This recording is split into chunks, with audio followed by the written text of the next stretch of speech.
Hi guys, welcome to my channel వరం మల్టీగడ్డం. నేను మీ చిత్రాని.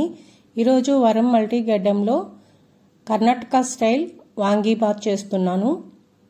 అది ఎలా చేయాలి, దానికి ఏమేమి వాడానో ఒకసారి చూసేద్దామా? మరి ఇంకెందుకు ఆలస్యం, వచ్చేయండి. మరి ముందుగా ఇప్పుడు మనము వాంగీబాత్కి ఒక పౌడర్ రెడీ చేసుకోవాలి, మసాలా. దానికోసం స్టవ్ వెలిగించుకొని కడాయి పెట్టుకుందాం.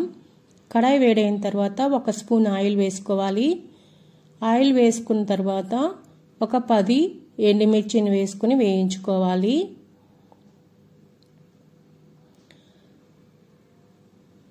ఎండుమిర్చి వేగిన తర్వాత మనము మినపప్పు, శనగపప్పును కూడా వేసుకుని వేయించుకోవాలి.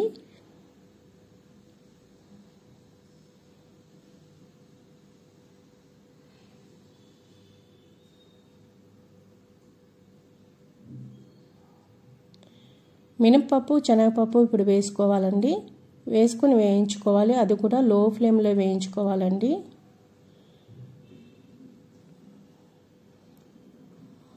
మంట ఎక్కువ పెట్టామంటే మాడిపోతుంది, వేగదు. ఇప్పుడు మనము మినపప్పు, శనగపప్పు వేయించుకున్నాం కదా, ఎండుమిర్చితో పాటు, అలాగే ధనియాలు కూడా వేసుకోవాలి. అని నేను ఇక్కడ 2 స్పూన్లు తీసుకుంటున్నానండి.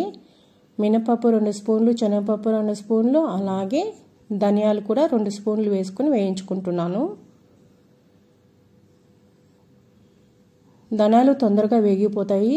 ధనియాలు వేసిన తర్వాత తొందరగా మనము నువ్వులు కూడా వేసుకుని వేయించుకోవాలి.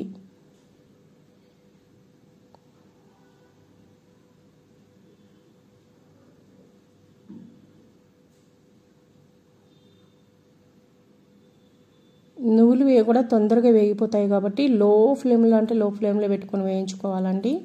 లేదు పొడితే మాడిపోయే ఛాన్సెస్ ఉంది కదా.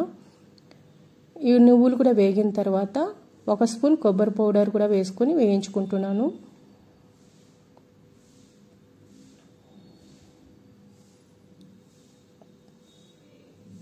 కొద్దిగా రంగు మారేదాకా వేయించుకొని కొబ్బరి పొడిని స్టవ్ కట్టేసుకుందాం. పక్కన పెట్టుకొని పౌడర్ చేసుకుందాం.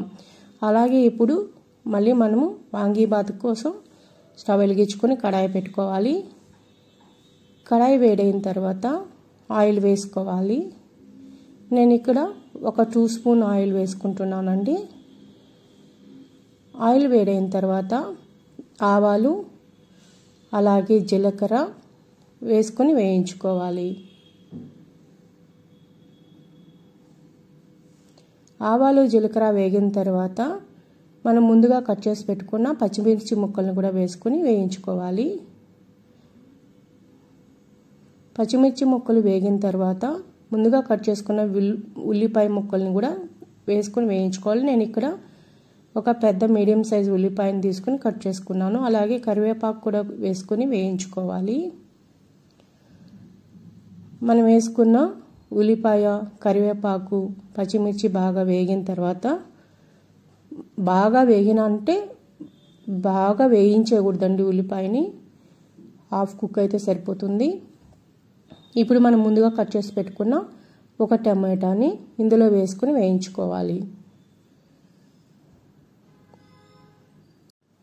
మనం వేసుకున్న ఉల్లిపాయ, పచ్చిమిర్చి, టమాటా బాగా వేగిన తర్వాత ఒక 1/2 స్పూన్ పసుపు వేసుకుని వేయించుకోవాలి.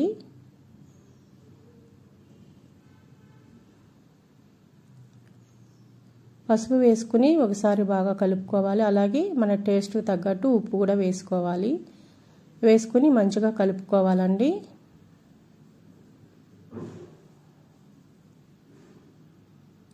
కలుపుకున్న తర్వాత మనం ముందుగా కట్ చేసి పెట్టుకున్న వంకాయ ముక్కలను కూడా వేసుకుని వేయించుకోవాలి.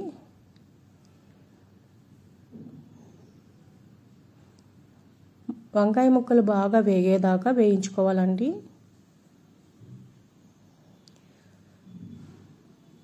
వేయించుకున్న తర్వాత నేను ఇక్కడ చిన్న ఉసిరికాయ సైజు చింతపండుని నానబెట్టి రసం తీసుకున్నాను. ఆ రసాన్ని ఇందులో వేసుకోవాలి.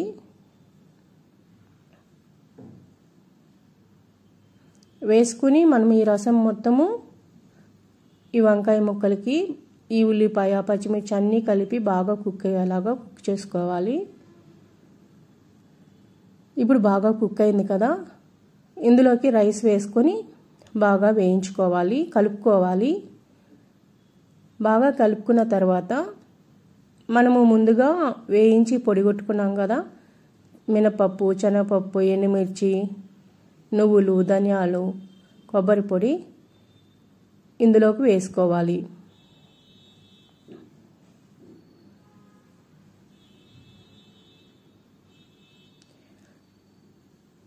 నేను ఇక్కడ ఒక 2 స్పూన్ల మనం వేయించి కొట్టుకున్న పౌడర్ని వేస్తున్నాను. సరిపోతుంది 2 స్పూన్లు వేసుకుంటే. చాలా అంటే చాలా టేస్టీగా ఉంటుందండి. మీరు ఒకసారి ట్రై చేయండి, మీకు ఖచ్చితంగా నచ్చుతుంది.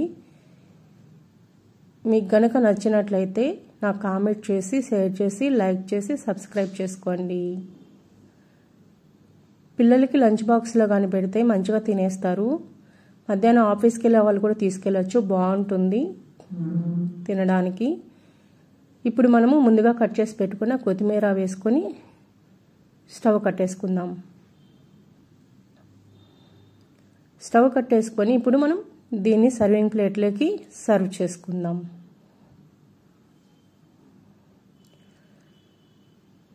ఇది కర్ణాటకలో చాలా ఫేమస్ అండి, చాలా బాగుంటుంది. టేస్ట్ కూడా అంతే మంచిగా ఉంటుంది. చూడటానికి బాగుంది కదా, టేస్ట్ కూడా అంతే బాగుంటుందండి. Thank you for watching.